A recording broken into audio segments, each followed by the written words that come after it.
things are just like problematic if you're too like large. Like there actually is a thing. The same way that there's a thing as like being too small, there is a thing as being too large. That is a real thing.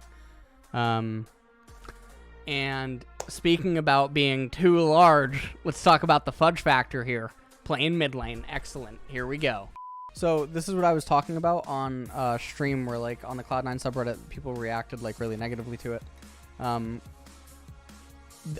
This R1 R2 is really, really, really punishable when you open B1 Corki. You can punish real hard. We'll see how 100 Thieves develops their draft. They lock in Gwen. That's very bizarre. I mean, Gwen in theory is multi-flex, but not really. I mean, she's going to predominantly only be top lane. So it seems like some days just like fine to play against whatever Darshan uses in top lane. Now, you can't get away with this when players are capable of playing like Fiora and, you know, other stuff like that. No, lead top's not really a thing anymore. Wow, what a draft loss. Okay, so I said before the game that I thought that we were like percentage low to win, and now I think it's worse. I think R1 R2's blunder. They respawn blunder B2 B3, so we still have a draft. R3 Victor, but we already anticipated R3 Victor. We still had a draft on our hands. I think bans by both parties are bans by both parties are like semi blunder, and then draft develops. Aphelios gets a lot of value here because everyone enemy team's short range has to walk into him. It doesn't matter. Like, now I understand that I just narrated the CLG dig game. I just narrated the CLG dig game, and we saw that dig weren't capable of recognizing who they were in the draft in the sense of like who's the beatdown. And so Dignitas, 2 minutes away from match point, basically, they blunder, right? And they just throw the game away. So like, it's possible, right? But I don't think it's probable. And also I think that both these teams are much better than Dig CLG. So I think it's even more likely that, like, the only way that this game goes really, really, really well is either Victor Lee get insane ahead, or Jhin is like a menace and has fucking Gale Force and he's untouchable.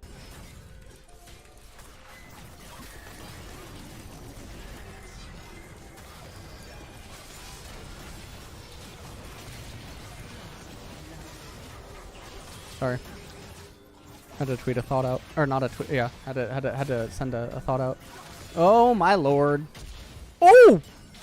Oh! That was a kill. Oh, that was a kill. That was a kill. That was really close. That was really close. Abadage is here now too.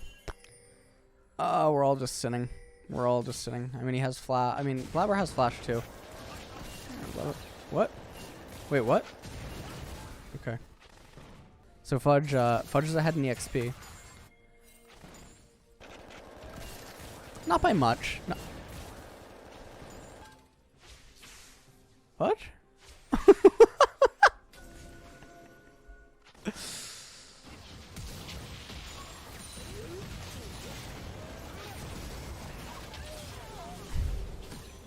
Okay, they get a kill on Corki. Also, I mean, he's going Ludens, but if he's going to go Ludens, then Graves should be lethality.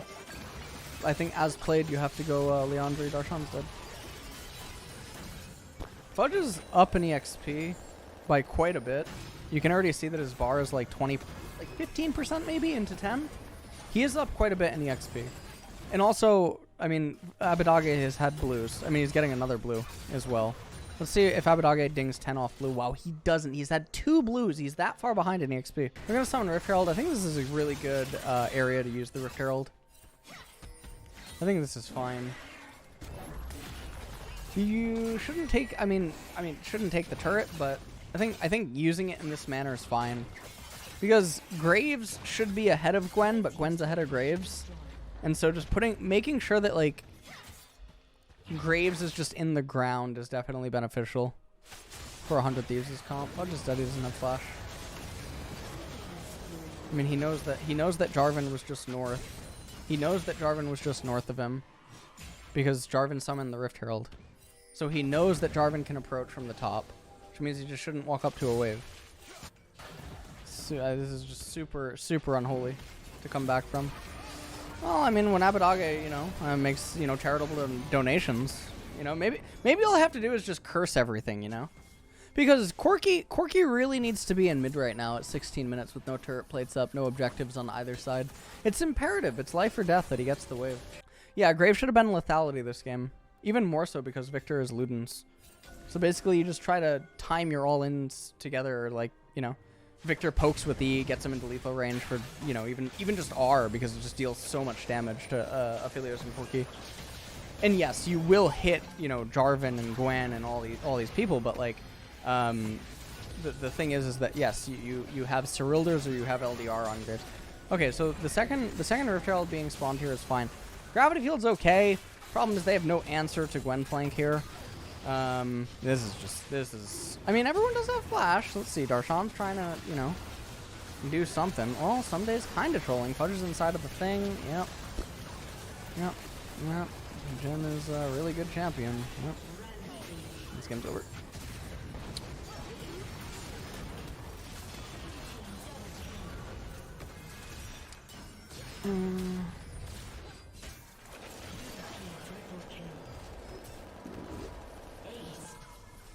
I mean, the whole situation's fucked.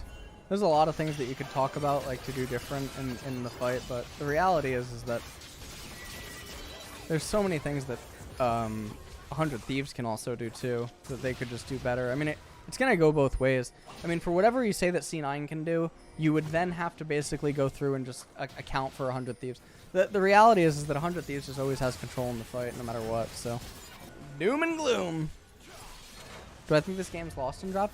Well, no. So I said before the game even started that I thought that we would lose, but after draft, I thought really hard that we would lose.